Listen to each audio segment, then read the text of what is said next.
This jab is not a vaccine by any traditional definition. It doesn't stop you catching SARS-CoV-2. It doesn't stop you transmitting it. There's a little bit of evidence to suggest that it might minimise transmission, but that's because it ameliorates your symptoms.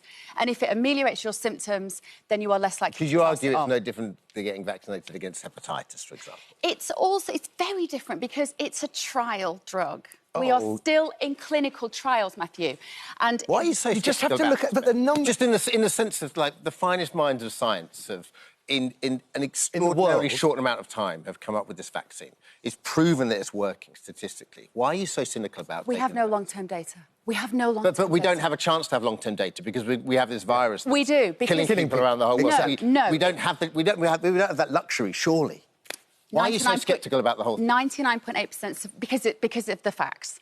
99.8% survival rate from COVID-19. The average age of death is 82. This was a virus that was and remains. Not care about remains. Exactly that. No, this is the language. Of course we do. But we should always have looked after those people. We should always have looked after those people. Yeah, we're not in that situation, though. We're not there now. And now we're talking, just to steer it back, we're supposed to be talking about NHS workers. We have given them the jab, but that's the point. Why do you want to put a 22-year-old with her whole life ahead of her as part of a clinical trial when we do not know the long-term implications? It is a brand new technology. Vaccines mutate. It is not a vaccine. Because viruses mutate, and every unvaccinated person becomes a potential petri dish for vaccine mutation. There are already 3,000 mutations, of course, and none of them are more than 0.3%. More of them could come.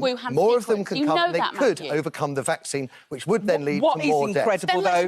What is incredible is wait. that we do have freedom of choice here in the UK. And I heard a wonderful compromise yesterday, and I think it was meant as a joke, but I think it might work to somebody's satisfaction, maybe to Beverley's, which is we've got all these Nightingale hospitals, which cost millions and millions of pounds to build that stand empty. Why not take all the NHS workers that choose not to be vaccinated? In some health trusts, we're talking 25%. OK, that's actually NHS workers, 25% in one trust.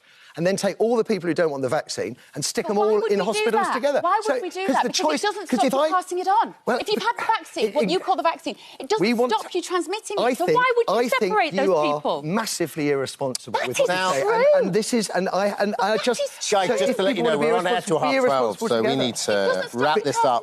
It's been a wonderful bank holiday this morning. Oh, we done? Watching. We can disagree, but at least we can still be friends. We can't disagree on the science. It does not stop you contracting or passing on the virus. It does. It does not. Listen, we have to move on.